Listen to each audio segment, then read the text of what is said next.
Okay, hey, James. Yeah. Have you heard about the new Austrian Chinese fusion restaurant they have in Hannah Plaza? It's 80s themed. It's 80s themed. Yeah, it's an 80s themed Austrian Chinese fusion restaurant in Hannah Plaza. No. Like, I feel like this would be right up your alley. What's its name? Yeah. It's called Walk Me Amadeus.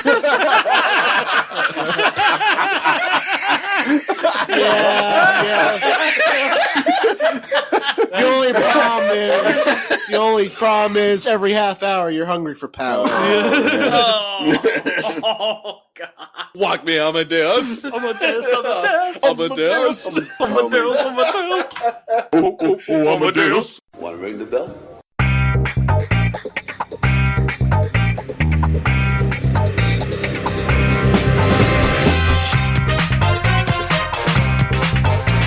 I'm taking it back. I'm taking them all back. I have come here to chew bubblegum and kick ass, and I'm all out of bubblegum. I'm a lonely guy. Rebel. I am the walrus. Hello, everyone, and welcome to John Hates Movies, the movie review podcast where my friends prevent me from being eaten by a polar bear and instead force me to watch movies. I am your host, Jonathan Barrup, and this week we have with us Eric Largent. Tally ho. We have Chris Arsenault. I was working on a joke. We have Colin McMillan. Happy New Year! And we have James Barrup. I want to say something interesting, but I'm horribly two-dimensional. Yes. This week we watched Snowpiercer. Brr. Yeah, burr. Or else you call it Michigan. Right, as I said, this movie was warm in comparison. Quite to Michigan. apropos. Yes. On location at my house. It's negative 5 degrees out. They all die. Really? Actually, how cold was it supposed to be? I don't think Does they ever anyone got know? into that. No, they just said they really never fucking really cold. said. Yeah, it's Just really super cold. Yeah. Cold And enough to freeze your arm off, man. Apparently everyone who ever tried to escape, was from California and didn't understand how to, wear layers. Yeah. They all went out in their underpants. So, the synopsis of this is that the Earth's remaining inhabitants are confined to a single train circling the globe as revolution brews among the class-divided cars. It's starring Chris Evans, Captain America, Kang Ho Song, who is probably the best Korean vampire I have ever seen. I like Harris. Kang Ho Sung. Was he an old boy? Me too. He was in the host. Yeah, he's the host. He's the main character from that. And his daughter in this is his daughter in that. Yep. Right. Imagine that. The vampire movie I'm talking about, I think The Thirst. Great Korean vampire movie. It's hilarious and kind of awesome. I don't awesome, think though. Koreans can be vampires, right? He was. Well, not North Koreans. They are not allowed. Oh, Yeah. right, okay. It's yeah. illegal up there. Yep. Yeah. Ed Harris is also got a starring credit in this, Yeah. and it was directed by Jun Ho Bong. I'm not kidding. Good job, Jun Ho. And that was not a that was not a joke. I had 2 of those things last night. No, It was February, did. but Yeah.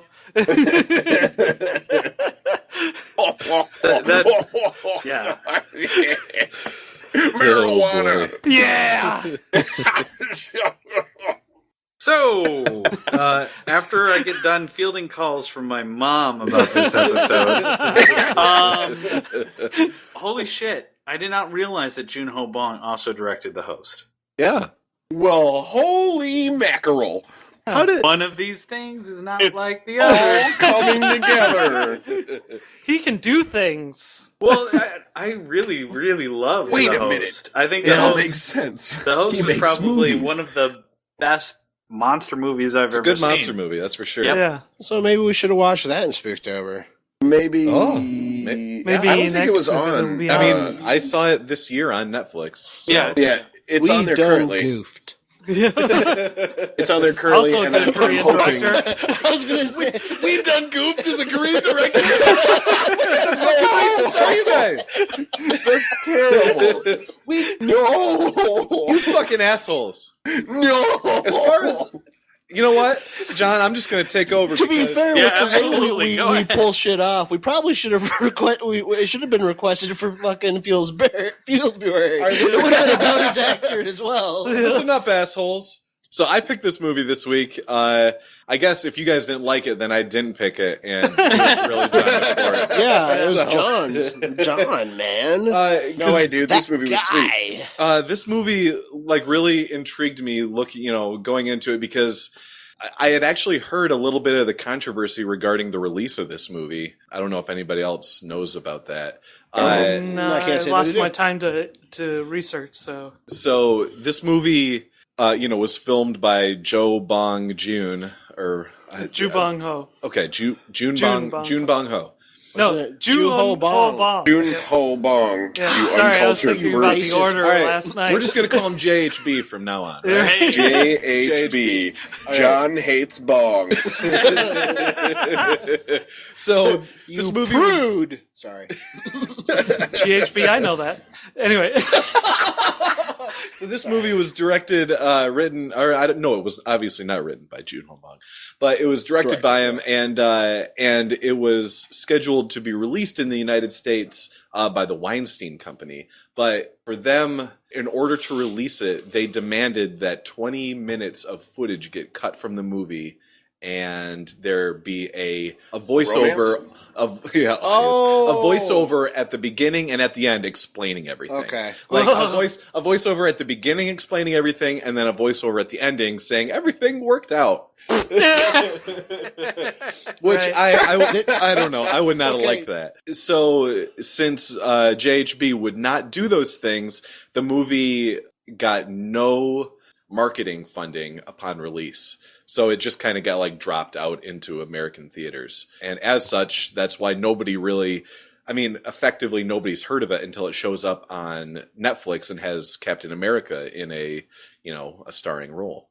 So this movie is right in my wheelhouse. I really enjoy speculative fiction, high concept fiction like this. I've thought up, before I watched this movie, I'd thought up similar type of post-apocalyptic stories about people that have to survive on Earth after, shit hits the fan. This is the kind of stuff I like. And obviously JHB, I'm sticking with that. I'm going to make that work, JHB. Yeah. Obviously he was working with, the effects were good, but they were not Hollywood good. And I didn't mind it that much at all, because they do a good job of not relying on effects that often. It's the only time they rely on effects are when they're going past a frozen city or the frozen airplane at the bottom of the gorge, or any time you're looking outside of the train, that's a animated image, and it's kind of noticeable, but it's not that bad. So this movie was fun to watch. I enjoyed it. As soon as the movie started and they kind of introduced the idea that there were all these people on the train and it was just going around and we're at the back and the back is shit and they have it so good up at the front, I was like, well, I kind of really want to see how the front goes and how things work up there and how life is there. I was far more interested, and this actually carries through the entire story. I was far more interested in the way daily life worked on a train, and how it was actually self-sustainable, how they could have that many chickens on a train is actually a little bit more interesting to me than a revolution story. I like the one with the fish. Right, the aquarium car. train. Yeah. Yeah. So that kind of stuff, really what I kind of wanted out of this movie was they go car by car and explain exactly how everything works. So you wanted a Cribs episode. Yeah, I wanted Tilda Swinton to take me on a Cribs episode through the I'm train. Wilford, and welcome to my Wilford, crib. yeah. That would be so awesome. Oh yeah, speaking of my dad, and last week, or in a couple weeks ago, speaking of my dad, obviously, always. Yep. So, That's how you so roll. last week, or it was a couple weeks ago, we talked about how my dad looks a little bit like Paul Simon. Well, when James was saying that my dad looks a little bit like Paul Simon, the other person, if you go, okay, he kind of looks half like Paul Simon, and if you want to get the other half to like combine it with my dad, it's Ed Harris. Oh man! So if you combine Ed Harris and Paul Simon, that's my dad. I've met his dad, and I can verify this. Yep. Yeah. That's like on par. That's a unique combination. Yeah. Well, so so is his person. dad. we're gonna look, guys. Anytime I can bring up my dad in this podcast, I'm gonna do it. So there. So anyway, the movie was kind of violent. I've talked about this before in the Might be a little, yeah. maybe a little. I've talked about this before in episodes. I'm a little more sensitive to violence than I think most people, and I think definitely more than other people on this podcast. Mm-hmm. So, like the scene where they just roll up on the car that has all the guys in hoods and axes. That fucking axe fight was fucking brutal. Like, Yes. it really was. I did not like Yes. watching that at all. Ugh, yeah. So eventually we get to the end of this movie, and like, you know, this movie, it's a pretty, other than the concept, they're all on a train. It's a pretty simple revolution story, and you know, the only new thing about this story is that they're all on a train, and that's where they live. But everything else we've kind of seen before. Like there's Oz behind the curtain that's kind of running shit. There are his henchmen. There are the upper class that like totally look down on the lower class. The lower class that want to break out of their station. They're being told to stay in their station. We've seen all these things before a billion times in a billion different movies, in a billion different stories. It's a pretty standard story, except that they're on a train. Yep. The Hunger Games on a train. Yes. So we get to the very end, and we've got Wilfred, you know, and we meet Oz. We peel back the curtain, and there's the great and powerful Oz. And all the shit that he was saying really made sense to me. Like, okay, so we get to that ending scene, and, like, Chris Evans is there, and he's talking to Wilfred, and I'm like, I agree with Wilfred on all of these cases? Like, Well- So, like, Wilfred is talking to him, and he's convincing him that what he's doing is right. Like, look, this is a closed ecosystem. We cannot support more people than we can. Like, if like we really do need to cull the population. This is how we survive. We have to cull the population. I'm sorry. It sucks. It would be nice if you could all live, but you can't. Like, that's actually kind of understandable to me. You know what you should do instead of living?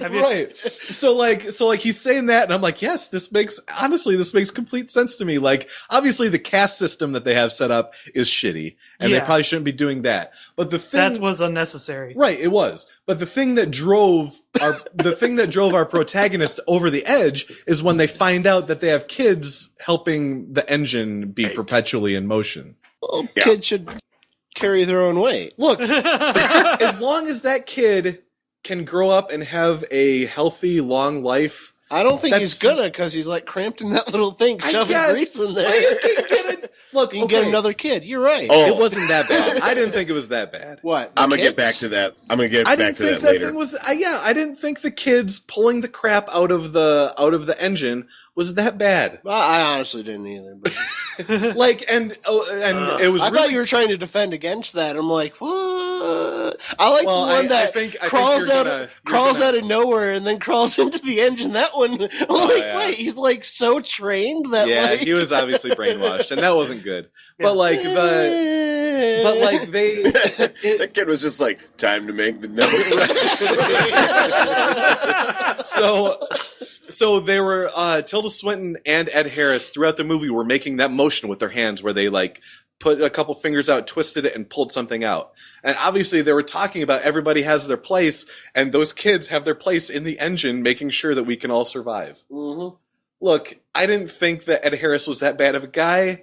Obviously the caste system was shitty, but you know, this is post-apocalyptic. We got to do what we got to do to survive. I think the train should have kept rolling. And you could just work out the caste system to a better thing, like the revolution. Better equilibrium. Yeah, a better equilibrium. The people at the back and the people at the front, you can just kind of spread it out, and nobody has to live in shit, and also nobody can just sit around and fucking snort toxic waste all day, and that's all you do. Yeah. So yeah, I don't Kronar know. or whatever the fuck that is. Yeah, well, yeah, Chronal. Chronal. Chronal. Jumping at you, Chronal. Yeah, so like the movie was fun to watch. Some of the decisions by some of the characters I didn't really understand, but I didn't need to. It's high concept fiction. It's just kind of it's you buy the ticket, take the ride, and and that's kind of how I felt about the movie.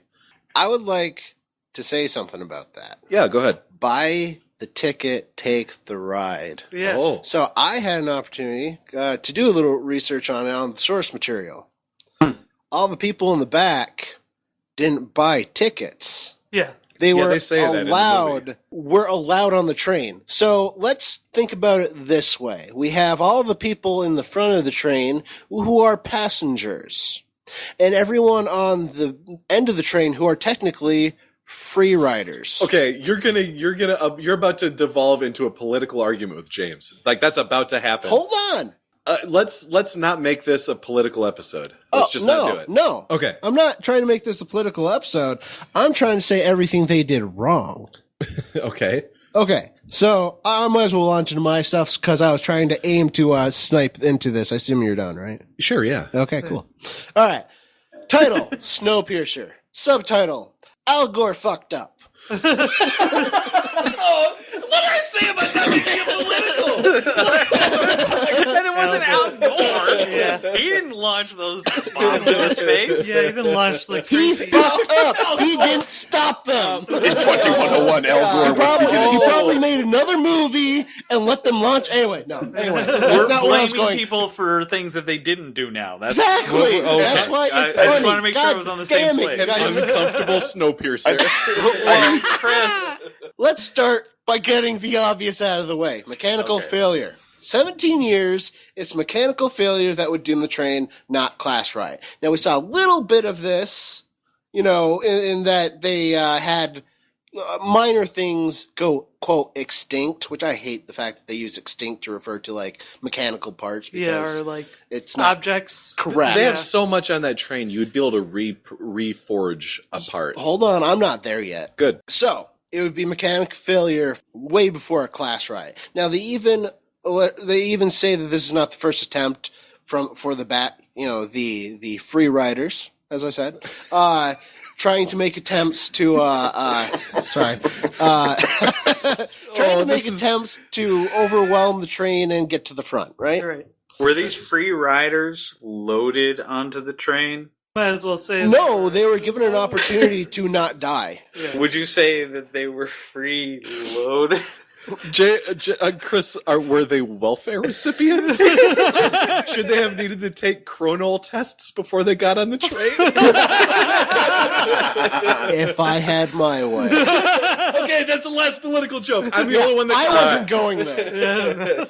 All right, so let's take a step back, ignore the obvious, and point out the key to this story that the filmmakers felt unnecessary to portray. In the comic the movie is based on, it explains why it is in fact so difficult for someone to walk the entire length of this train. Yeah, Wilford hasn't even done it. Right. In the movie, you see all of like maybe 20 cars, and Yeah. you get the impression that it's maybe 100 cars. Yes.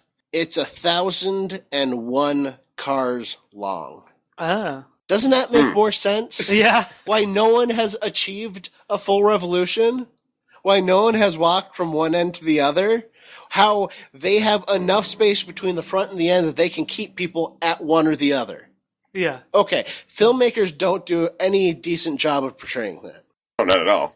Not to mention, it's not the only train of its kind. Huh. In the film, they actually say that this is like the last-ditch effort. This is the last of humanity, apparently on like 100 cars, not 1,000 cars. And not on 1,000 cars, while there are many other like this also running around. Okay. So you're saying in the original concept, the world is full of trains just like Yes. this one that have like 1,000 cars. And Snowpiercer have, is just one of them. that's a totally fucking different thing. Yes, it is. Yeah, it is. Okay, Holy shit. so that's what the filmmakers decide is totally unnecessary to this story. Which actually make the story a lot better and makes Yeah. a fuck ton more sense. Yep. Anyway, forget all of that. Yeah, because So, I didn't know it beforehand. So Well, it should forget be it. easy. Everything you just said was Everything's pointless. back to normal. Like this movie. So as I was saying before, the people in the upper class were passengers. They paid to be on the train, and the people that were in the back were essentially welcomed, quote, onto the train. And the weird part about this is not only were they accepted onto the train, granted they go through tons and tons of turmoil since there wasn't really the resources being levied for them to live even on this train, but you have to admit, Wilford still built an entire assembly plant to give them a ongoing supply of food. Not gonna argue what the food was made out of, especially when everyone else was eating fucking steaks and It's not salmon. that bad. Eating bugs is not that bad. No, It's really not. That was the least disgusting part of this movie. Yes. It really was. Don't ask how the hot dogs are made. Yeah. I love hot dogs.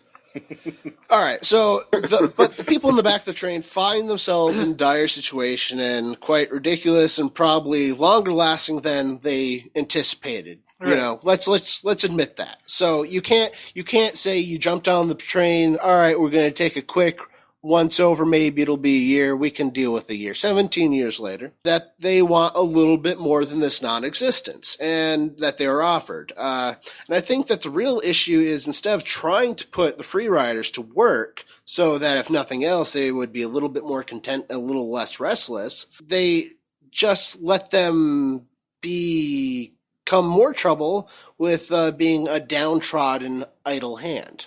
Yeah. Because they don't put them to work. They don't give them actual things to do unless they steal them to entertain the rich people.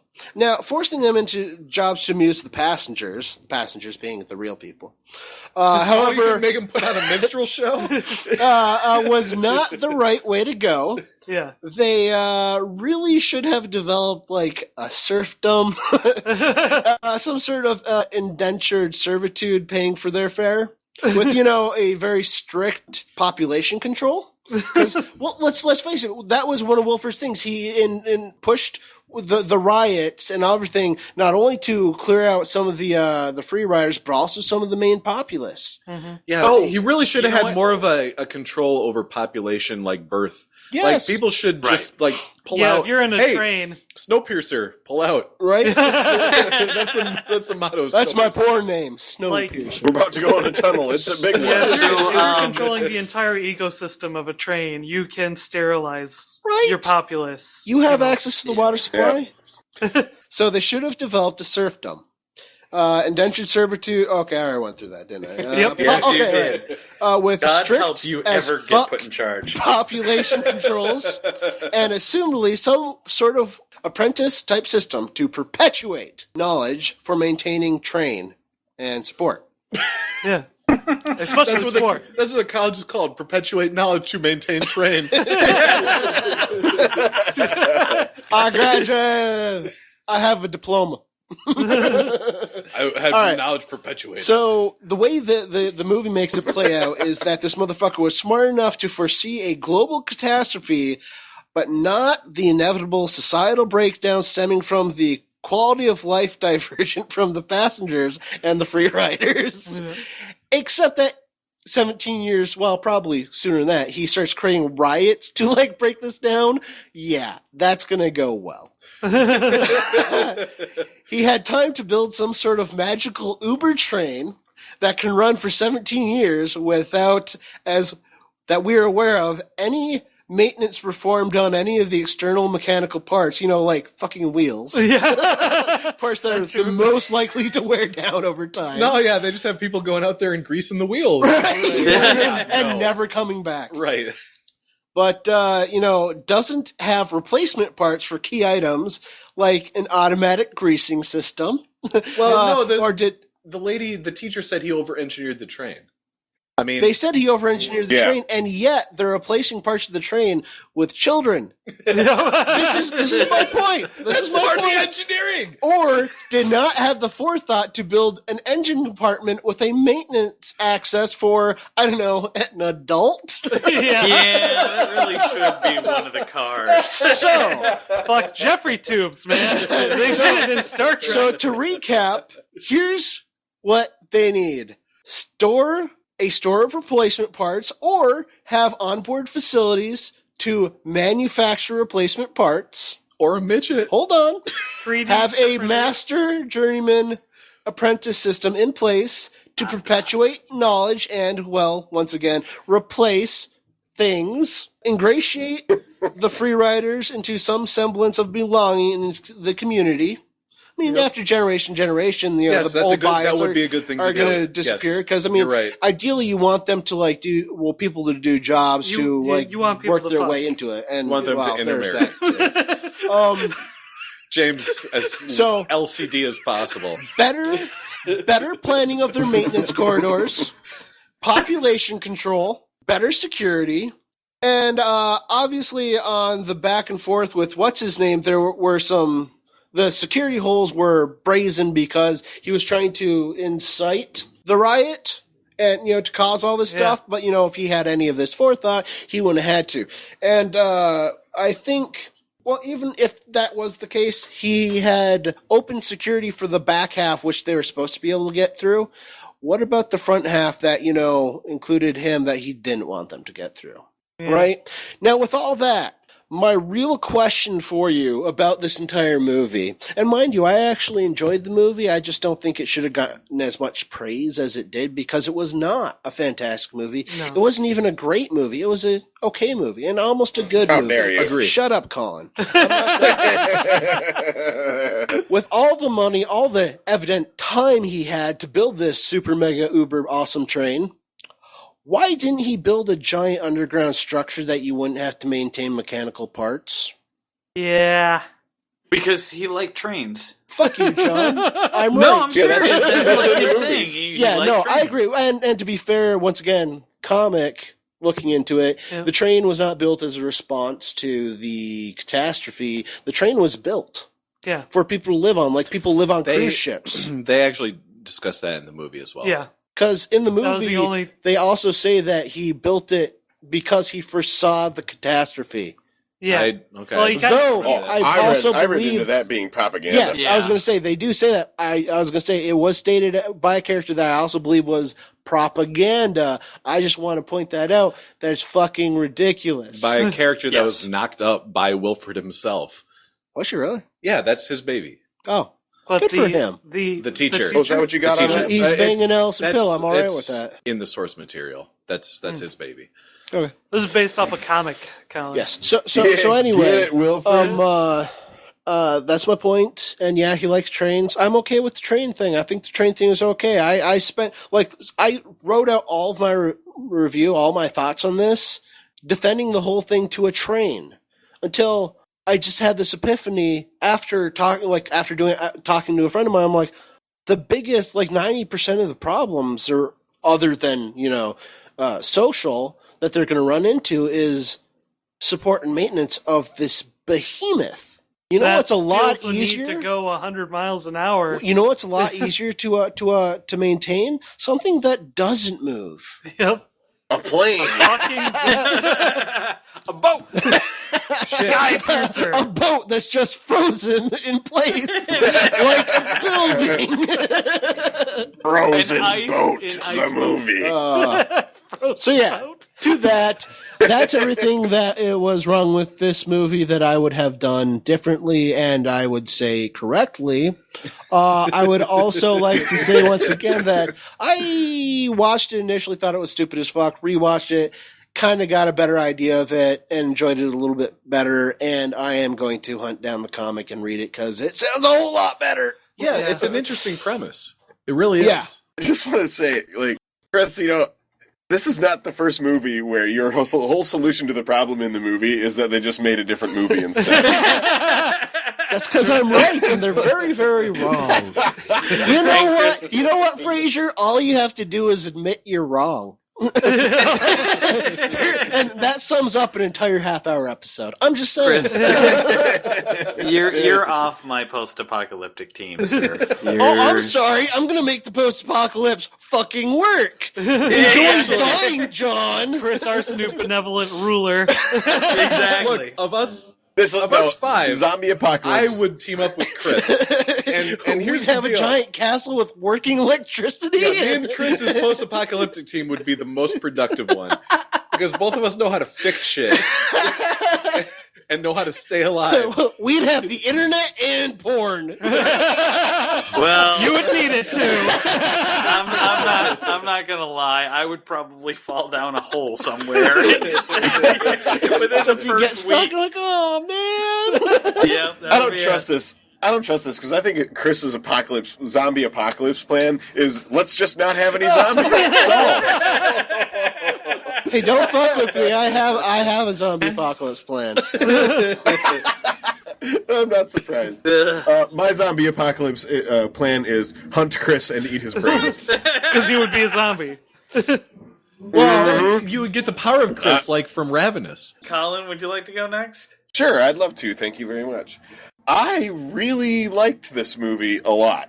I had it recommended to me several times. I actually was also going to choose Snowpiercer to review. Hooray! this We're week. like-minded. Go, John! I mean, wait, what? And it was, of course, recommended by a listener, and apparently another listener who was stealthily listening and never told me. But Ooh. yeah, so big shout out to Chaz if you're listening. Go, Chaz, secret listener.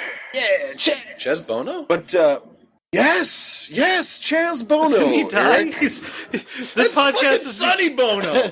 I'm talking about his... I'd be much more impressed if we had ghost listeners. It's even better when you're dead. They're actually John hates funny. movies. Don't let death stop you. I had this movie suggested to me, and I looked it up months ago, and I kind of went, what? Because we're living on a giant train. I don't know. I thought the concept of this movie when I heard about it was really stupid, and I was like, this is another one of those, like, capitalizing on steampunk things, isn't it? No, it's a fun concept. It is. Well, Like, the concept is my favorite part of the movie, honestly. Well, and I ended up really liking it. But viewer beware if you can't get on board with the concept of humanity lives on a giant train and it's really snowy. Like, if you can't get behind that, you're just not gonna. You're barking up the wrong tree. Well, you're not gonna push play. Yeah. You're not gonna watch it because once you push play, you're actually gonna see a movie that, for having such a ludicrous concept, is pretty enjoyable. Probably not an Academy Award winner, but I really liked this one from start to finish. Well, maybe right after the start, because the whole, the environment is being totally stomped upon by mankind, and yada, yada, yada. I thought that was a little heavy-handed, especially that the first visual you see is just chemtrails, and I was like, Yeah, that was good. That was funny, though. Yeah, that was And awesome. I'm alone in my apartment watching it, having a beer, and I just yelled out, chemtrails! Everybody with their fucking conspiracy theories about chemtrails fucking jerked off at They're that. all hitting the person next to them, going, see, Right. see, it's real. It's real because I saw it on Snowpiercer, a movie about a giant train. A movie about real things. Yes, a movie about things that really might happen someday. So, but I really did like it. I thought the visuals were pretty solid. It had my two favorite Korean actors in it. I have the names in front of me. We saw them already. Kang Ho-sung and Ah Sung-ko, both in The Host, both of whom are very strong in The Host. Kang Ho-sung, particularly, if you've seen The Host and you watch this movie, he has a great range. He does a great job because the characters he plays in these two movies could not be more different. Yeah, so when you said my two favorite Korean actors, I wanted to be like, what? No love for the two Koreans from Lost? But this guy does have way more range. No love for them. Not that I dislike them; they're fine. It's just Kang Ho-sung is really good. I really enjoy his work. Yeah. I also really enjoy John Hurt. I've liked him in everything that I can think of. The storyteller. Oh, yeah. That one I don't know, but It's also on Netflix. I sure loved him in. Say what you will about V for Vendetta. I loved him in V for Vendetta. Yep. And I liked that movie anyway, and I liked Snowpiercer. Or his other film, Chest Piercer. I get it, because Alien, Aliens, he was the guy in it. Yeah! I saw the opportunity and I took it. And the Cowboys came and they were like, what? Michael Bain was like, I left the Old West for this. Yeah. Oh, no, that was Aliens. Sorry. Yep. That was a reference to an earlier episode of John Hates Movies, everybody. I would probably... And if you Listen were to our listening, back catalog. you would know that. No, sorry. I Hey, decided... Spider friends, if you're wondering what he's talking about. Spidey number 63. I decided watching this movie, I would, at this point, probably watch Chris Evans in just about anything. I really like him. Even the Fantastic Four. I was even okay with that he ate babies. Yeah, I mean, this guy makes eating babies look good. Right. Speaking of which, speaking of eating babies, Yeah. as soon as whatever this setting's version of the mysterious food cube rolled out, I just went, well, those are people. Yeah.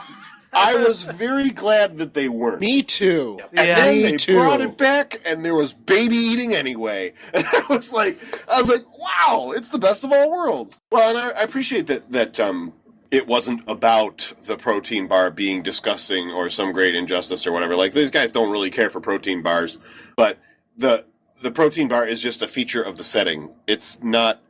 This movie is not about people eating something disgusting.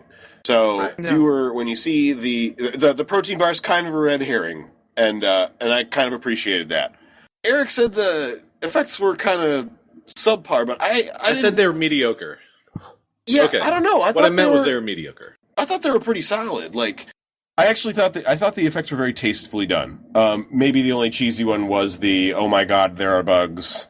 Yeah. That was the only one that I thought was a little bit cheesy. But I do agree with Eric that I'm also very sensitive to violence. And that door opened, and you saw the ski masks and the axes. And before any violence started, I just sort of balled up on the couch, and I went, "Oh no!" Yeah.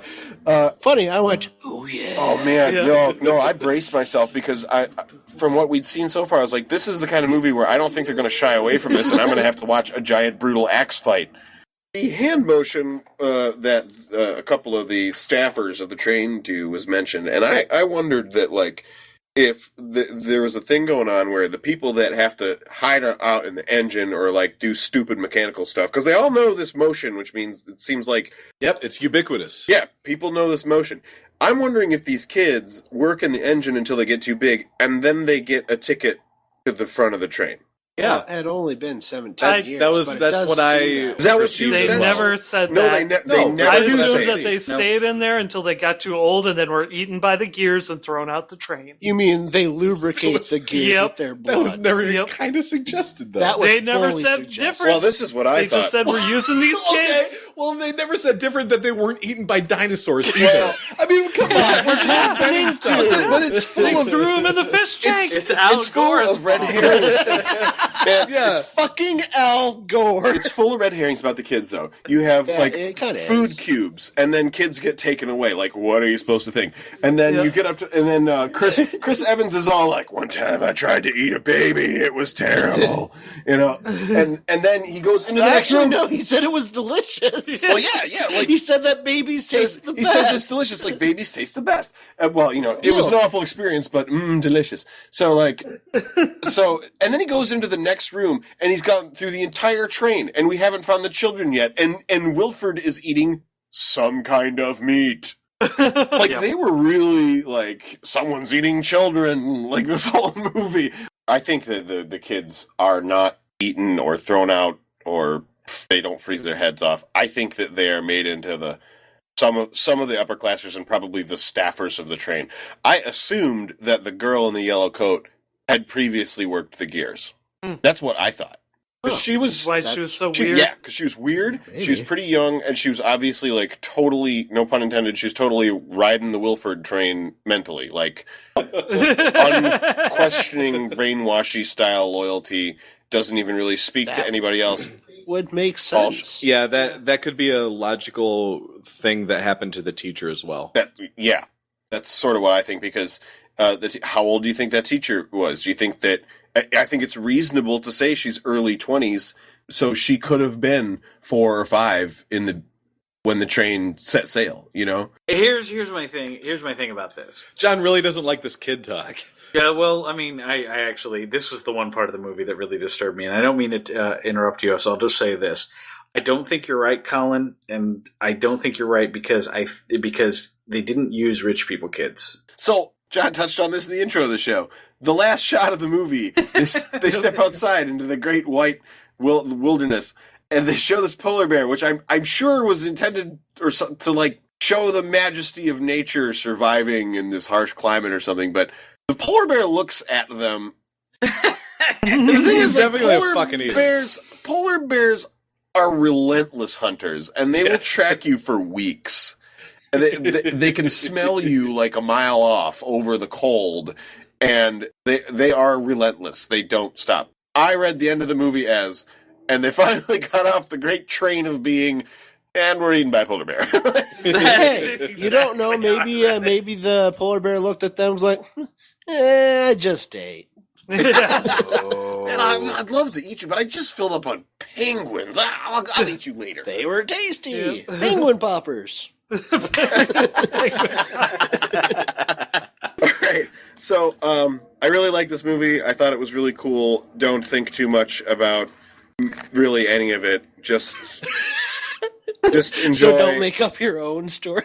Yeah. Don't make up like how it would have been cooler if they all had just played baseball and not polluted, and then the environment would have been fine and everything's cool. And then it just becomes Field of Dreams in the end. Yeah, I thought it was the visuals were good. I thought if you can get behind the concept, the writing therein was fairly solid. The actors do a good job. I thought it was a really cool movie. I would watch it again. I'll watch it with you if you buy beer. Ladies. I also drink wine, and I don't have anything else for that. I thought I would come out a lot funnier. I'm sorry. The French! The French! So, James. Snowpiercer, yeah. A movie about like a big fighter dude and like his buddy with like no arm and shit. And I really loved this movie. I thought it was awesome. I thought it was sweet when his buddy comes back and he's got the robot arm and he fires that fucking mine that's got like the magnet on it, goes under the car. The car flips over like a million times. And then, like, you know, later on when they're, like, fighting and he, like, punches his shield and his arm's, like, you know, like, pushes him back, like, super far. You're talking about a Captain America movie that I haven't seen, right? Yeah. Oh, okay. Because Chris Evans was in it. And then at the very end, like, you know, when he's, like, trying to, like, upgrade, like, with the new graphics cards and, like, the ship and they're, like, fighting each other and shit. And he's like, I won't fight you. I'm with you to the end of the line. And I'm like, oh, dude, like, I'm sitting there crying. I'm like, wake up, army guy. See, like, that's like a, that's a double entendre right there. You see, because he's like a soldier and he's, you know, got one arm, so army guys. Oh. See, I can be clever too. It can happen sometimes. When does that start? Fuck you, Colin. Sorry. You want beef too? I mean, I don't have beef. I have smashed up bugs. I suppose this movie could have been called The Winter Soldier. Damn, the obvious. That was good. Oh, dang. So, yeah, this movie. Yeah, the only thing better than Chris Evans in this movie is John Hurt. Yeah. And that's about it. I didn't like this movie that much. Yeah, the characters were completely two-dimensional. Like, there was nothing to them. There was, like, no sort of personality to Chris Evans's character whatsoever. He cried a lot.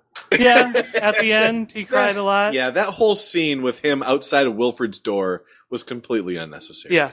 I love Chris Evans, like a super bunch. And a super bunch. A super bunch. Yeah, I'll just say, you know, I mean, the Stark super soldier serum did some amazing things. No, he was in your pants. Like, for starters, it made me gay.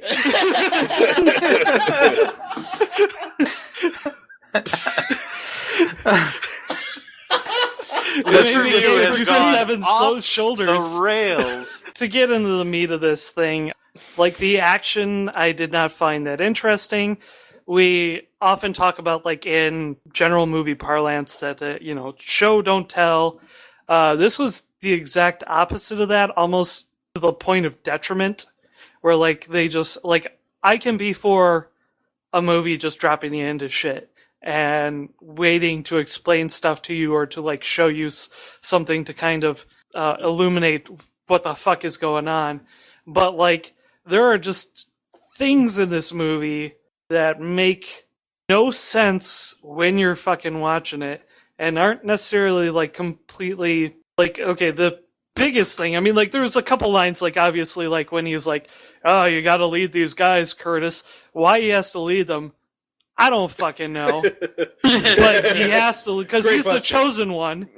You know, he's got the fucking birthmark or some shit. No, that mark that they're talking about is when he thought about cutting off his own arm. No, yeah, okay. Yeah, I get all that. Like, I got that later, but when I was watching it, like, through the first time, and he's like, I can't lead these guys. I got 2 arms. I'm like, what the fuck does that have to do with anything?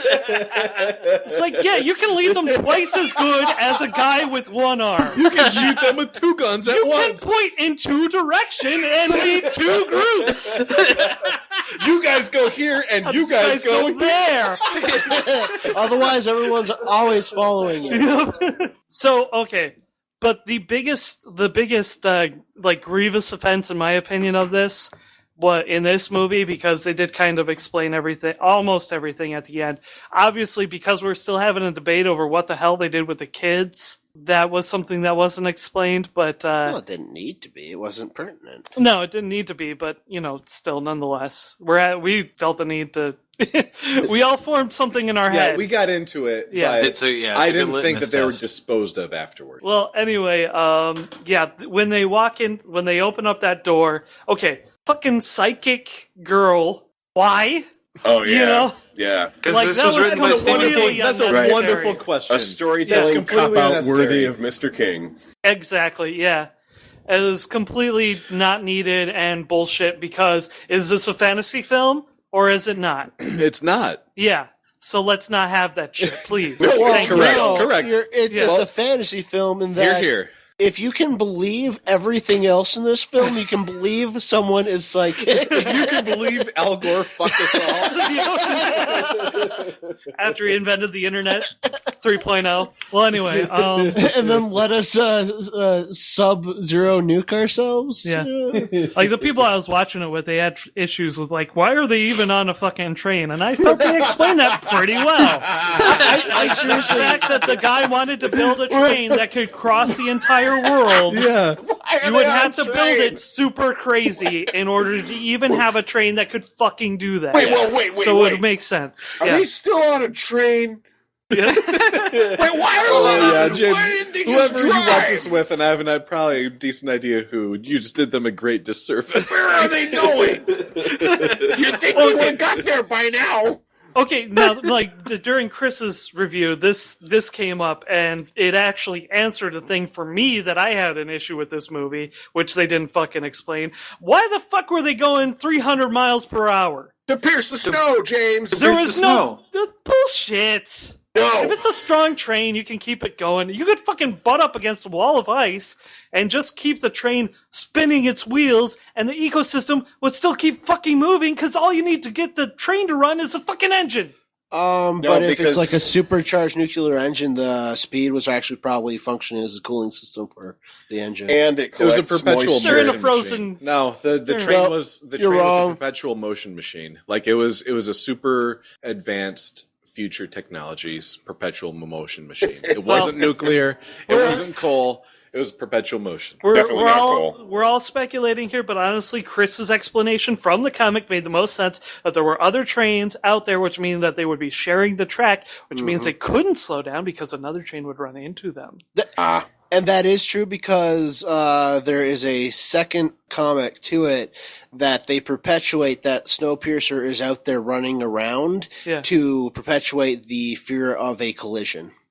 To help, push fear into the populace to help maintain control over the populace. Yep. So the biggest what the fuck moment, they open up the door, there's a bunch of dudes with fucking like those weird masks where... non-functional masks where only their mouth is open. No. A bunch of them have only their mouth, and then some of them have it over their eyes. I'm like, did they not get instructions on how balaclavas work? How to wear a mask? Here's a mask, here's an X. Here's a mask, here's an X. When do I get a gun? Fuck you. I told Here's you. a mask. Here's an I axe. told you you're not getting a gun until you tell me your name. Why are we on a train again? Would it make more sense to be in a building? Yeah. Go back to sleep, Ralph. What? So, okay. Why do we have to go so fast? Shut up. So this movie, if you want to fucking speculate, this is a fucking movie for you. Because Absolutely. it leaves Absolutely. a bunch of fucking shit I wide think the first fuck thing I open. said was speculative fiction. Because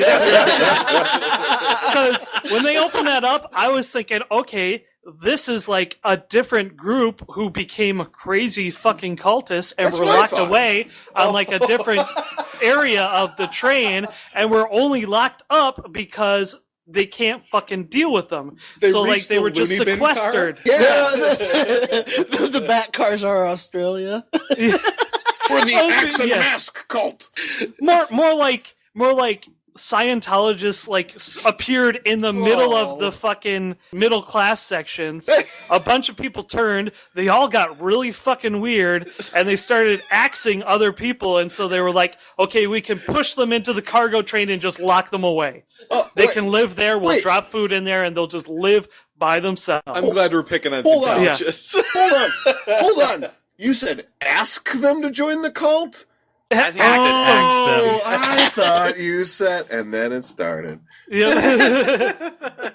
Here's a mask. Here's an axe. Here's a mask. Here's an axe. Okay, You know, so if someone's like, join my religion, here's a mask, here's an axe, I'm like, okay, Sunday, you say. When they asked me to pick a mask or an axe, I said, why not both? Join me, brothers. Wait, are you on a train? Why are you on a train? What Nobody- stop are we getting off at? There is no stop. That doesn't Nobody make any cared sense. about me until I put on the mask. you were born. You adopted the train. I was born into it. Finally, get to my point. Like this, the entire thing was really bizarre. The person I was with who saw the movie before was like, no, they're just pretty much doing like the Immortals from 300, but like weird. Yes. And then they like do the whole fucking ceremony with a fish, which was pointless and dumb and made no You know, sense. if I were like the people from the back of the train and I saw them doing that to an actual fish, because it hasn't been so long that you don't know what a fucking fish is, you're like, It's been they're a fish? Yeah, it's been 17 years since I've seen a fish. It's You're not like, just fucking give the me that blood- fish. Yeah, it's like, Yeah, I dude. know. I'll take an axe to the hand to get a fish. For a second, I thought that it was just going to be that these guys were like chopping up fish for people to eat Yeah. in here, and Or I don't know, something and weird, they wore yeah. ski masks because I don't know fashion. They're Because weird. it's cold. Yeah, no, Yeah, it's just 'cause some it's a stupid refrigerated ritual car. that there's blood already on your Yeah. ass. So Yeah. no, they turn around. The dude takes a fish, shows them the fish, turns around, and then chucks out 1,000,000 fish to the poor people, and surprises Jesus. Now that's a tweet. What a twist! What's he You doing? have I'm my a Scientologist. Scientologist. That you've been No, building up to? no, that wasn't. That was your point. That was a sub. That was a sub joke. He's getting to the Yeah, joke. so I was like, okay, it's still fucking weird. They're not going to explain these guys. They're just special forces, just weirdos. Okay, then they go in the tunnel. These fucking people, they put on Night vision? night vision goggles. No, you wear the masks over your eyes so that when you go in the tunnel, you take the mask off. You can fucking see. The other guys who've been blinded by the fucking snow light can't. You fucking kill them. That's why you're wearing the mask over your eyes. What the fuck are you thinking? Night vision? Unnecessary. I would be fucking- thinking I have night vision. Fucking, oh my god. And The then- goggles do something. the goggles, they do nothing. No, No, they that see would in have. the I'm dark. just saying it would have been cool if No, they yes, pirate the eye pirate, patch. exactly, the eye patch. Yeah, Yep, if they pirate eye patch that shit instead that of would have almost been cooler. instead of doing unnecessary night vision, just like unnecessary psychic girl, and then unnecessary torch kid. Yeah, all the way all- from the back. All of a sudden, this is fucking Mad Max 2 with a kid with a fucking razor boomerang pops out of the fucking hole for The worst part, they have the blackout. They Yeah. don't take it and start attacking. Like, they show that scene and you see all Yeah, the the people hatchet from men don't just the like, get back in were there just and, like fuck shit blindly up. swinging, Yeah. and they're just like backing up like, dude, that one got really close. I don't know what they're doing, but they're serious about it. That was actually one of my favorite scenes. So I liked it too. I was actually a huge I fan like of that too. that. I just makes sense that they don't fucking take the opportunity to attack when they have the opportunity to attack. This is really weird. All of a sudden, Mad Max relay race Torch Kid. Yeah. Like, what the? Bring the torch! Look, they had the torch set aside. This movie, like much speculative fiction, does not hold up under scrutiny. No, it just really don't does. say. No, You know, that's just kind of how this kind of fiction is. Yeah, it's got a bunch of weirdness. Another unnecessary thing that irked me was the evil lady. Like, Tilda Swinton. Yep, takes out her teeth. She's got false teeth. No teeth up front. She's got fake teeth. One of them is black. Yeah, why would you choose to have a black fake tooth? She's fucking rich. Fucking put some paint on that shit. Obviously, not paint, but, like, why would you have a fucking fake black tooth? There was a lot of things about this that I didn't really care for. But probably the last and the most biggest thing that I didn't like about this movie was the tone. It did not maintain. It's like, is this serious or is this, like, outlandish comedy? If this is outlandish, cartoonish, hey, I'm on board. If this is, like, serious, I'm on board. The revolution was, because it was planned, like, there was no real surprise. There was no real twists. There weren't, like, anything really kind of cool like you would get in Spartacus or the Hunger Games, where it's like, holy shit, that shouldn't have worked. Oh, that's cool. But like, when I was watching this movie, one of the first comments that I thought, in the first 15 minutes, there's like a full-out revolution attack. And I'm like, holy shit, that revolution got underway quick. If this is like the Hunger Games, this would be like, it would take 3 movies to get this far. Like... They did it in one. Yep, they did it in the first 15 minutes of this one. They did it because they wasted not that much time on any preamble whatsoever. No. Like, they just got into the shitty people. And they sacrificed all the characters building. Yeah, they because killed there was everybody. none. Everybody. They killed everybody by the end. Sacrificed all the character and the character building. Yep. Yeah. So you didn't give a shit when they died. Yay. Yeah. Yeah. Honestly, I get that this movie's kind of like, to me almost was like, even for me, God, I really like revolution movies. And I even like movies that are like, heavy-handed metaphors for the capitalist system that we live in. And this, like, slide that in there. Yeah, because when I heard about the premise of this movie, I thought the premise was, like, super cool. And I thought I would really like this movie. And it was obviously, like, a little too heavy-handed for me. It could have been stripped down. It's kind of ridiculous to say that this movie could have been stripped down, but it could have been stripped down. Maintain a constant tone throughout. There could have been even less content. Yeah. I really should have liked this movie, but I didn't. Like, this movie has everything that I love. I didn't like it. Has everything loves, doesn't make sense, has axe, mass. Well, that happens sometimes. Sometimes you bake a cake and instead you get a... Garlic brownie. Garlic brownie. What the fuck is this? Wash it down with some buttermilk. When he gets what he wants, he doesn't want it anymore. So, James, I'm going to pick up the reins here. Yeah, I'm done. I have a sense that you're pretty much done. I bounced around on this movie. There were parts where I was like, oh, this movie's really awesome. And then there were parts where I was like, why the fuck am I watching this? Yeah. This is one of those things where the things that I love about this movie are the visuals and the feel and the pacing, which kind of inadvertently, I didn't know it was by the same guy who did The Host, but has some of those same elements, like the visuals and the pacing and everything like that. I actually liked pretty much almost all of the acting except for Ed Harris. I like Ed Harris, but he's just he was phoning that one in. Yeah, he was too anonymous villain. Like no emotions you whatsoever. My inner sanctum. Right, exactly. He was very much a JRPG villain. Yeah, now we'll have a conversation. Yep. The plot. Nah. You and I, we're not so different. Yeah. The plot, meh. The action, meh. The special effects, meh. But I'm with Eric. I was like, oh, this is kind of crazy cool. Like with the society, the way that it is, and the train and everything. Kind of wanted to know how it worked. But when I found out that I wasn't going to get to know how it worked, I realized that I just would have to grab the good from this that I could. Yeah, the train, to me, the train is the most interesting character in this movie. Yeah. By far. But By unfortunately, here's the thing that killed it for me. Basically, what it comes down to is, for me personally, is every time I got to the point where I really started to enjoy this movie, the one thing that would happen is I'd be like, well, what the fuck are they doing with the kids? And that was, believe it or not, that was actually kind of a big concern because I just didn't want it to be really, really gross and sick, you know, because that would ruin the entire movie for me. Oh, but yeah. the only Was it thing, for but you? the only thing that I could think of is that it was going to be gross and sick.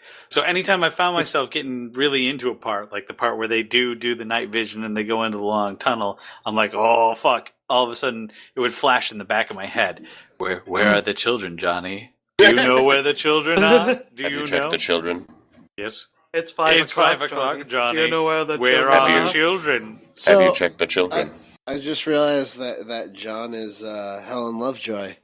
Won't someone think of the children? Yeah. Well, I mean, honestly, like, that's the thing. And because I had that running narrative through my head, I couldn't get into this movie because the whole time there was one great mystery to solve, which is what the fuck are they doing with these children? And basically every time you thought you were going to get that answer, it was a red herring. Yep, they weren't food. They weren't in the classroom. No. So They were They weren't. They JHB weren't. did the same thing in The Host. He likes to do that. Oh no, shit. and he did do the same thing. He likes in to the Host. hide children. Yep. And in He's like, you thought I killed them, didn't Yeah. you? You sick which fuck. he did most of them, but yeah. So I mean, like that's the He thing. killed one of them. Yeah, well, he killed the daughter. You know. Yeah. So I mean that's Hey, spoil one movie at a time. hey. But yeah, I mean that's the thing. Is that this whole scenario, this was a movie where there's a lot of interesting going on, but depending on what your mind grabs onto first, you could very well it can get ruined very quickly. This movie is a hollow egg. It's perfect and pristine as long as you don't do anything with it. After these messages, we'll be right back. Hi, I'm John from John Hates Movies. War, famine, disease, child hunger. These things are bad. Forget all that! I'm Guy Fieri for John Hates Movies. We're rolling out to factories in Indonesia. We're working around the clock to supply merchandise for John Hates Movies. You want a tally-ho coffee mug? John Hates Movies. For the price of a cup of coffee or a pair of shoes, you could buy us a cup of coffee or a pair of shoes. You want an I Roll with Eric's Dad t-shirt? John Hates Movies. The John Hates Movies merchandise store. I'm losing my mind over here. You want a Flarp Industries Turbo Lawn t-shirt? John Hates Movies. When I visit at the John Hates Movies store, I just want the product so bad, I sometimes get the urge to slam my face into the monitor and just, it's not that I want to kill myself or I'm depressed, I just get this uncontrollable urge. I feel as an artist you'd understand. So that's it for John Hates Movies merchandise store. Click the link on our website or on our Facebook page. Or visit www.cafepress.com/John Hates Movies. And thank you for buying us more money. $2 go on my dick. Right on my dick. Put the money on my dick. All right, everybody, it is time for the game. This week is our listener suggestion appreciation week. And nobody suggested anything. shit. So... Yeah, you freaked me out. Apparently, the audience really does appreciate I it. actually had one this- I actually had one this supposed to be week. the I other think way we around. messed things up when we've changed the format. So, ladies and gentlemen, let me just state for the record, this is Modern March. Please give us your suggestions. We're going to pick up listener appreciation again next week. From this point on, listener appreciation is going to be every third podcast where we automatically do your choices.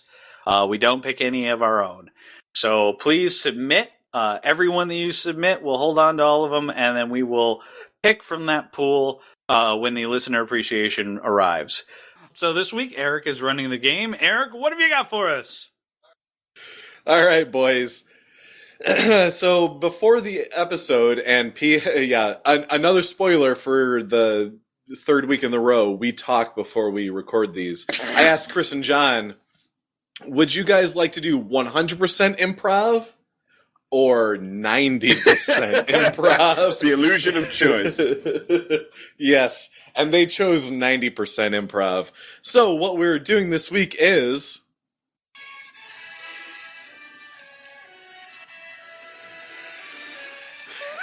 I'm going to start singing in a second. There he is, Mr. John Hates Movies. There he is, your ideal. The dream of a million boys are more than pretty, can come true in Atlantic City. For he may turn out to be the king of masculinity. All right, boys. We're doing a beauty contest. Oh, God. Wait, when you shift the genders of that song, it's so gay. Didn't seem gay before, but now it's really gay. I'm totally going to nail this. Hey, boys. Part. That's right, contestants. This week, you'll be contesting. America. You will be competing in the first ever John Hates Movies beauty pageant. How can we all be losers? Speak for yourself. I was.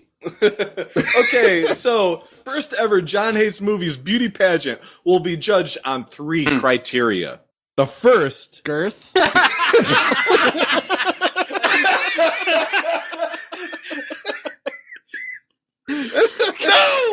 Your length and staying power. Hardness and grindability. No, not... Here's a sack of oranges. Not girth, Chris. The first thing you'll be judged on is your talent portion of We're all boned. Yeah. The second thing you will be judged on is your swimwear competition. And the third thing you will be judged on is the interview portion. Okay, so we're going to do this like we've done the other few games that I've run. We're going to all do one category, and then we're all going to do another category, and then we're all going to do the final category. So the first thing you should be thinking about is your talent. What is your talent portion? I go first. All right, so welcome to the John Hates Movies beauty pageant. To find who will be this year's Mr. John Hates Movies. Our first category for the night is the talent portion. James. James, that is not very becoming of a young man that wants to be Mr. John Hates Movies. Will you please tell me what your talent is? Okay. My talent is public speaking. Me and my girlfriend and their family, we were going to a family function, and it was at, nature center. Those areas you can rent out, like where Jeff Con is. Yes, James, I'm familiar with Jeff Con.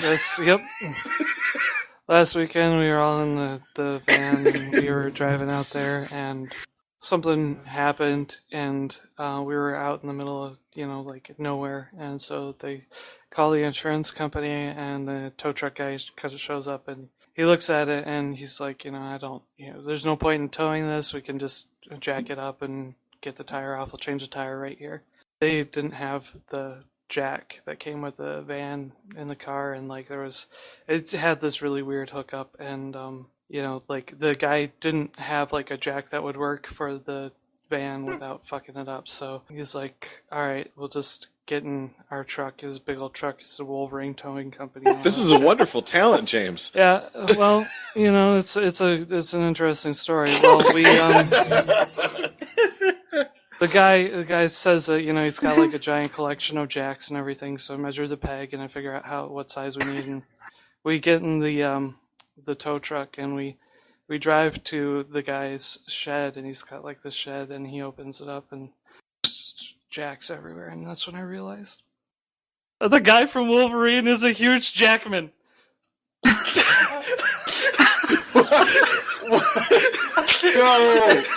Okay, so no. I just want to say that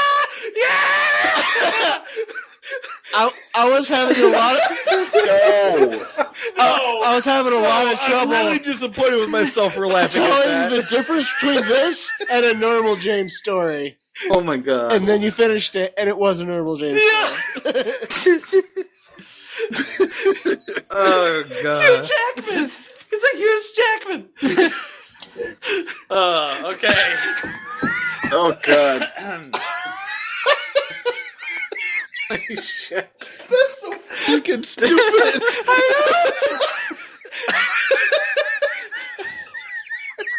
That's so fucking stupid.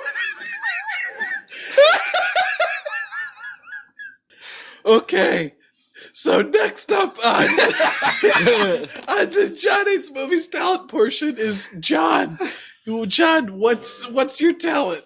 My talent is magic. Okay, show me a magic trick then. I'm gonna totally show you a magic trick. Pick a card, any card. Okay, I've done it. All right, check this out. Is this your card? Is it the King of Diamonds? Yes! Is that your card? That was my card. Amazing. See? Magic.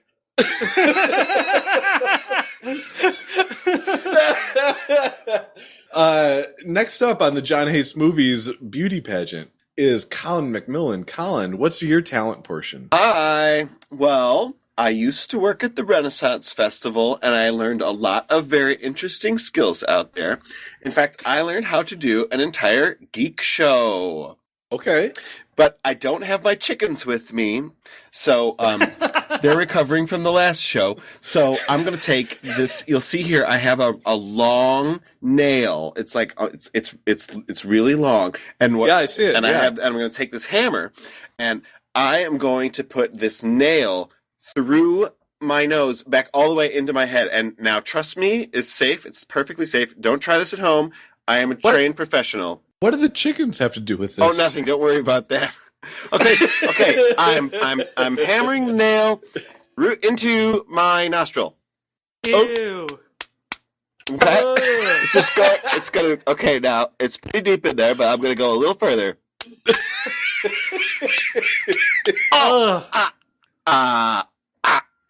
Are you okay? Hang on. I'm just gonna pull it out. I think it's caught on something.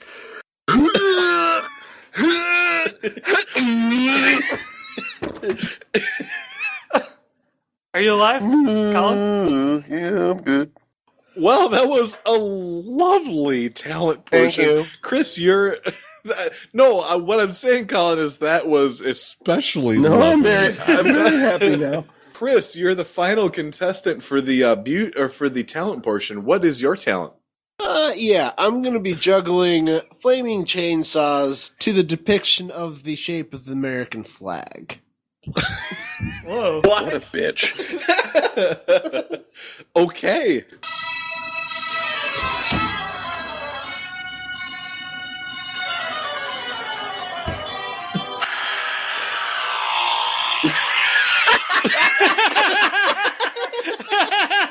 Oh my god! Chris has 3 chainsaws in the air at once! Look at it go. Oh no. This is a true tribute. Dismemberment. Okay, He so... can lead people now. I'd like to say my new talent is I'm a leader. Chris, thank you very much for your talent portion of the beauty contest. However, that may hurt you during the swimwear portion of the contest, which is coming up next. Next up on the docket is a... Docket! Fucking Next docket. up on the docket! This is John Hates Movie Swimwear competition. Next up on the docket is the John Hates Movies swimwear competition. First up in the swimwear contest is Colin. Colin, what are you wearing for us tonight? Hi, I'm back. I was able to clean up, the material that came out of my nostril from the earlier, and I'm good to go. So, I am traditional, and I've always been really close with my mother. So, I have actually the first swimsuit that she ever made for me, which and it's this little, you can see the little pair of swimmies that you put on the kids' arms, and if you give a feel to it, that's got some heft to it, doesn't it? Do you feel? Go ahead. Oh, wow, those are really heavy. Well, That's my mom filled them with gravel herself, and she also made me this matching lead belt, which is signed by Mom. Look there, my little terror, sink well, love, Mom. Next up on our swimwear portion of the show, John, tell me what you're wearing tonight. Well, Eric, I too am a fan of the classics. That is why I have broken out my pink elephant Speedo. As you can see, this fine piece of equipment provides the necessary coverage without God, my eyes! any of that unfortunate binding action that you find in most swimsuits in the back. Chris, what is your swimwear for the evening? Well, due to recent circumstances, I changed my outfit choice. As you can see, I have a slimming black one shoulder strap piece. I love the detail. I decided to go with a leopard print loincloth motif over it. In that Tarzan King of the Jungle flair. Okay. Also with it's open back so I can show off our prison tattoos or tats. Or tats as we called them. That's too good. Hey, you lost a lot of weight. I can tell. Did you lose a lot of weight recently? Finally on the an arm and a leg. finally on the John Hates Movies swimwear competition. James, what are you wearing tonight? I am wearing the latest from the Vlarf swim line. Oh, as you can tell, this is for the ocean swimmers of the ocean, as it were, the people who like the Pacific and the surfing.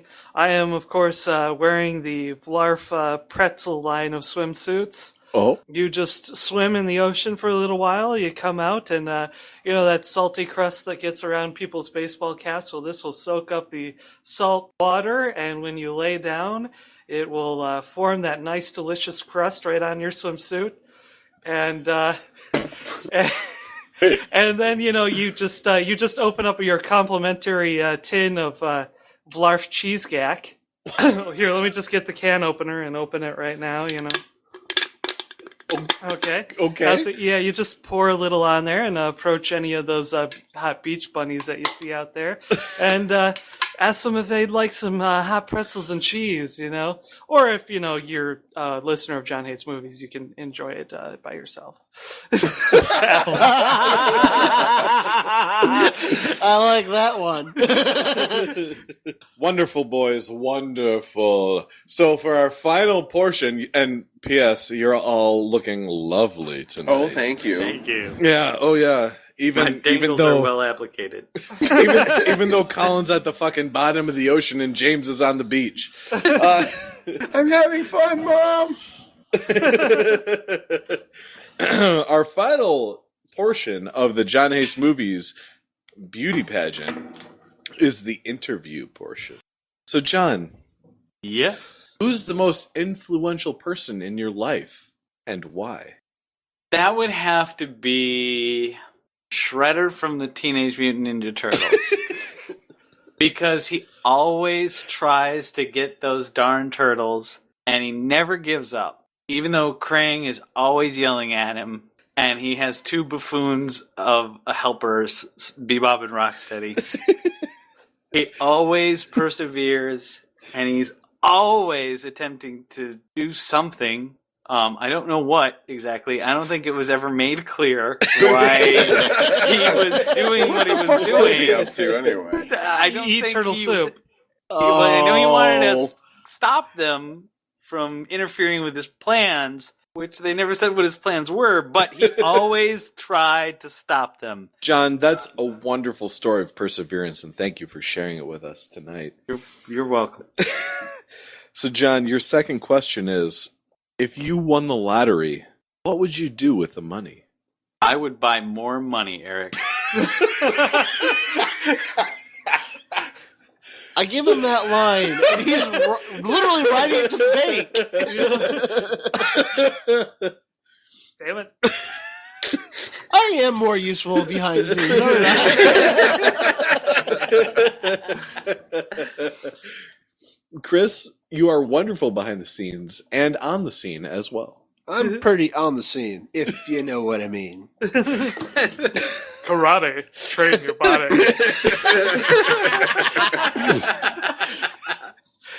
Okay. Okay. All right. Next up on the John Hates Movies interview portion, James. 60% of Americans can't find Iraq on a map. What would you do to help Americans with global geography? I feel that this is a very important issue in today's modern America, and maybe the kids over here can go over there in the Afghanistan and the Iraq, and the Afghanistan and the Iraq are having lots of issues, and that maybe if we have maps, you can have maps, I have maps, we can go to the Afghanistan and the Iraq and the other places, and all the other many places that need our help and make a better world.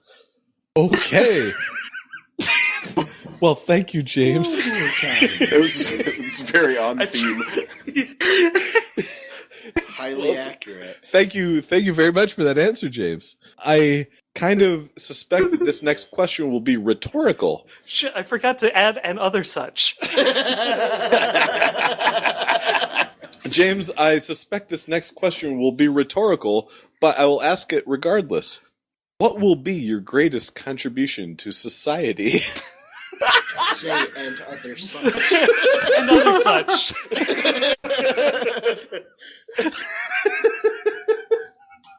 Chris, for your first question of the John Hates Movies interview portion, where do you see yourself in 5 years?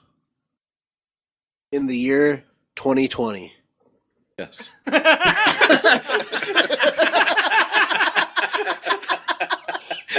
That's all? Full stop.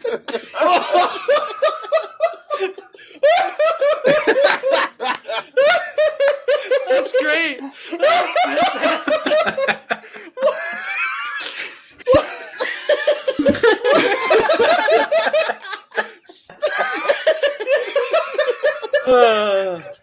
This is my favorite when I practically give Eric a stroke. Oh, he's got his work cut out for him. Stroke-inducing joke. Okay, All sides. Chris, follow-up question. All sides? What the fuck are you talking about? Stroke joke, stroke-inducing joke, all sides. Chris, if in those next 5 years you won the lottery, what would you do with the money? I think I would spend it.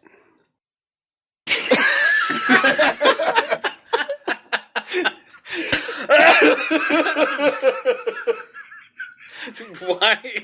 You gotta stay with the classics, man. I mean, that's... Okay, finally. Ooh. Colin. Sorry, I'm late. I tried my swimmies out in the fountain and I got a little stuck. Well, I'm glad you're with us still. Colin, who's the most influential person in your life? And why? Well, Eric, I'm glad you asked. I would have to say it's my mother.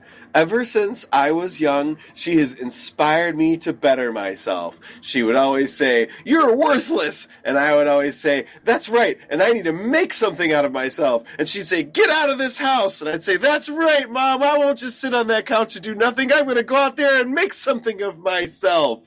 She was a real good influence on me, and I love her so very much. That's wonderful.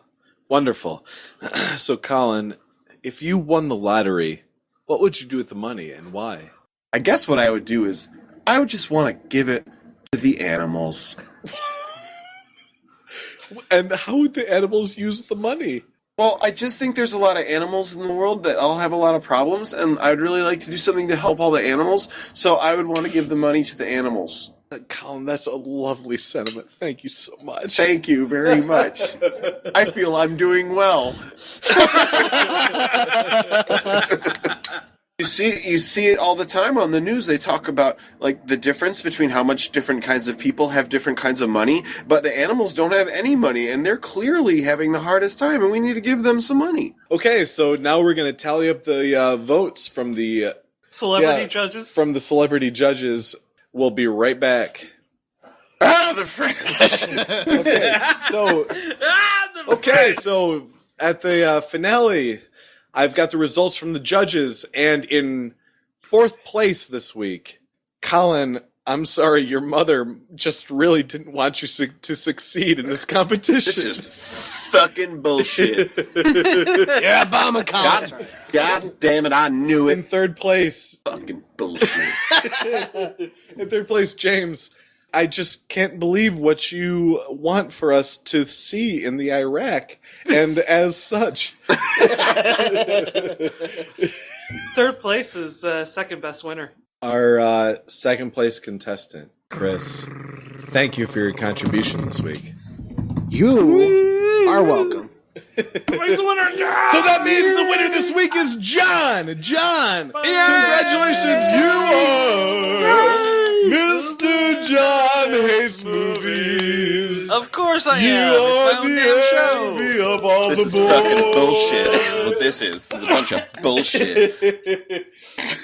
So, would you guys like to know what we are going to be watching next Yes, week? I would. Modern.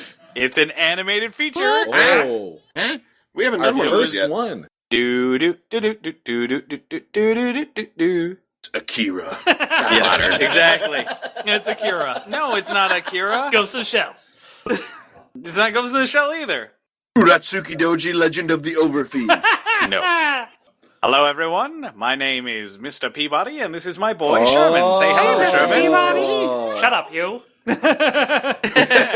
Shut up, you, before I put you back in the box. Yes, we are going to be watching Mr. Peabody and Sherman, the DreamWorks pick that came out in 2014. The one that failed miserably in the theaters because parents thought it was too smart. Wow. Like that's undercutting your kids. No, this is way, way above you. I really thought that it was impossible for an animated film to fail right now in the climate we're in. This was 10 years ago. No, it was This 1 year last year ago. ago. I thought you This said was last year. 2004. 14. 2014. No, 14. 2014. Oh, that was last year. My kid's brilliant. He can't understand that. Just imagine if Yep, it were in apparently this 2020. movie was generally panned by parents because they felt that all the jokes were over the children's heads. It was that too dog smart was of a pretty film. Red over the parents' heads. I didn't get it. Neither did Tommy. So since then, I've been dying to see it, and we are going to watch it for next week. Everyone, thank you very much for listening to John Hates Movies. We will catch you next week. Have a wonderful night. A great big thank you to our staff graphic artist, Tabby Walters, the Weekly Cast, and our listeners. You can listen to our podcast on iTunes, the Stitcher app, through YouTube, or directly on our website. Feel free to send us a movie review suggestion. Every third episode is Listener Appreciation, where we choose from your suggestions. You can reach us through social media, either by liking our Facebook page, John Hates Movies YouTube channel, or following our Twitter at John Hates Movies. Our music was composed by Kevin MacLeod. You can find this track and many more on his website, Incompetech.com.